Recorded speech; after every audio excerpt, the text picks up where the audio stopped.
Ankur mission with M channel देख रहे सभी व्यूवर्स, सब्सक्राइबर्स और सभी टीचर्स का आपके सहयोगी डीआरजी विकासखंड जुन्नारदेव अभिजीत मोहबे का सादर नमस्कार। मित्रों, आप देख रहे हैं मिशन अंकुर की समझ श्रृंखला के अंतर्गत हिंदी विषय का 5वां एपिसोड और मिशन अंकुर की समझ श्रृंखला का ओवरऑल यह 25वां एपिसोड है। आशा है आप इन वीडियो से लाभान्वित अवश्य हो रहे होंगे। मित्रों, पिछले यानी 24वें एपिसोड में हमने व्यापक साक्षरता के अनुभव के 3 मुख्य स्तंभ और साक्षरता के घटकों पर विस्तृत चर्चा की थी। आशा है आप सभी 8 घटकों से परिचित हो चुके होंगे। आइए आज की एपिसोड की ओर बढ़ते हैं। आज हम इन 8 घटकों में से कुछ घटकों पर विस्तार से बातचीत करेंगे। आइए देखते हैं कि यह घटक कौन कौन से हैं। पहला था मौखिक भाषा विकास, दूसरा ध्वनि जागरूकता, तीसरा ध्वनि प्रतीक संबंध या वर्ण ज्ञान, चौथा शब्द भंडार, पांचवा धारा प्रवाह पठन, छठवां समझ और सातवां लेखन एवं 8वां स्वतंत्र पठन समय। आज के एपिसोड में हम भाषा एवं साक्षरता का पहला घटक यानी मौखिक भाषा विकास पर विस्तार से चर्चा करेंगे। क्या आप जानते हैं कि मौखिक भाषा विकास क्यों आवश्यक है?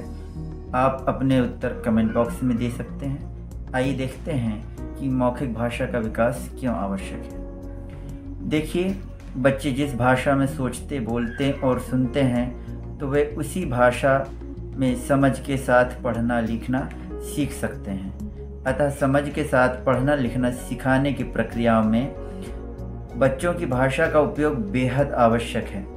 तो आप बच्चे को अपनी भाषा को शिक्षण में स्थान देना आवश्यक समझें। इसके अलावा जो बच्चे नियमित रूप से चित्रों, कहानियों, अपने दैनिक जीवन के अनुभवों, अपने आसपास की चीज़ों आदि पर खुली चर्चा, प्रश्न पूछना, अपने विचारों को व्यक्त करना, कल्पना करना और विश्लेषण करना को समीक्षा करने के लिए नियमित रूप से चर्चा करते हैं, वे एक कुशल पाठक होने में सक्षम होते हैं। तो मित्रों, हम देखते हैं कि मौखिक भाषा का विकास जिन बच्चों का अच्छा होता है वे पढ़ना लिखना जल्दी सीख जाते हैं।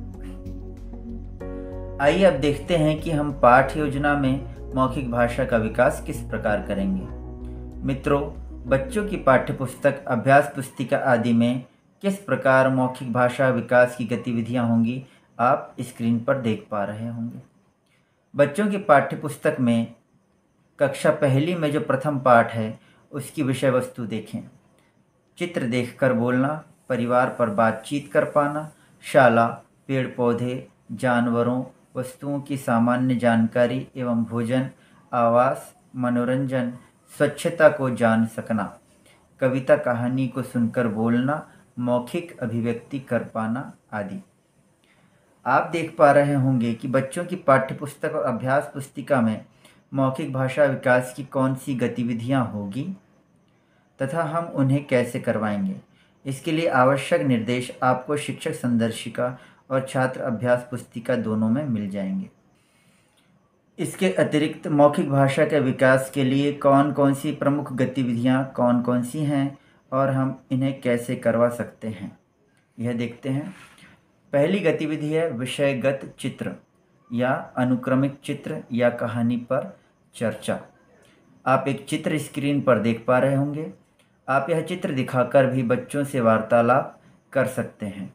यह 2 प्रकार की हो सकती है। पहली, अवलोकन आधारित चर्चा यानी चित्र का अवलोकन करने पर की जाने वाली चर्चा। जैसे हम बच्चों से पूछ सकते हैं, बच्चों आपको चित्र में कौन कौन से जानवर दिखाई दे रहे हैं। दूसरा, या हाथी के सामने कौन सा जानवर खड़ा है आदि। अनुमान आधारित चर्चा में जंगल में कौन कौन से जानवर रहते होंगे आदि। शेर क्या खाता है। इस प्रकार के अनुमान आधारित प्रश्न आप पूछ सकते हैं। इसके अतिरिक्त अनुक्रमिक चित्र यानी ऐसे चित्र जिनमें एक एक के बाद एक चित्र रखे हों और उनसे कोई कहानी बनती हो। शेर और चूहे की कहानी, प्यासे कौवे की कहानी आदि। दूसरी गतिविधि हो सकती है विषय या अनुभव पर चर्चा। मौखिक भाषा विकास में हम बच्चों को किसी विषय या अनुभव आदि पर काफ़ी चर्चा कर सकते हैं। जैसे बच्चों, आप लोगों ने मेला देखा हो तो उसके बारे में बताओ, या फिर किसी त्योहार के बारे में पूछा जा सकता है। तीसरी गतिविधि है खेल के माध्यम से चर्चा। किसी खेल आदि के माध्यम से भी चर्चा की जा सकती है। हम बच्चों को उनके दैनिक जीवन से संबंधित प्रश्नों के माध्यम से चर्चा कर सकते हैं। चौथी गतिविधि है कहानी या कविता पर चर्चा। बच्चों को कोई कहानी या कविता सुनाकर उस पर आधारित प्रश्नों के माध्यम से मौखिक चर्चा कर सकते हैं। अगली गतिविधि है कल्पनात्मक विषय पर चर्चा। यह भी एक मज़ेदार गतिविधि है। इसमें बच्चों को कोई कल्पना करने के लिए कह सकते हैं और बच्चे अपनी कल्पना के घोड़े दौड़ाते हुए मज़ेदार जवाब देते हैं। मसलन, यदि तुम्हारे पंख उग जाएं तो क्या होगा, या तुम्हें आसमान से कैसे दिखाई देगा आदि। इस प्रकार हम विभिन्न गतिविधियों के माध्यम से बच्चों की मौखिक भाषा का विकास कर सकते हैं। तो मित्रों, आज की बातचीत यहीं तक। आशा है आप मौखिक भाषा विकास की समझ बना चुके हों। अंत में एक चीज़ और मैं कहना चाहूँगा कि बच्चों को अपनी भाषा में बातचीत करने के अवसर प्रदान करें, क्योंकि उनकी भाषा उनकी संस्कृति है और वह विलुप्त नहीं होनी चाहिए। हमें उनकी भाषा को समझने का प्रयास करना चाहिए और बच्चे जिस तरह से अपनी बातों को अपनी भाषा में व्यक्त कर सकते हैं, उतनी आसानी से वे हमारी भाषा में अभिव्यक्ति नहीं कर सकते। इसलिए आपको उनकी भाषा में अभिव्यक्ति करने के पर्याप्त अवसर देने चाहिए। तो मित्रों, आपको आज का वीडियो कैसा लगा आप हमें कमेंट बॉक्स में बताइए, और अगले वीडियो में हम बात करेंगे ध्वनि जागरूकता के विकास के यानी अगले घटक पर। आपको वीडियो अच्छा लगा हो तो चैनल को सब्सक्राइब करें, बेल आइकन दबाएं, वीडियो को लाइक और शेयर करें, और मिलते हैं हम अगले वीडियो में।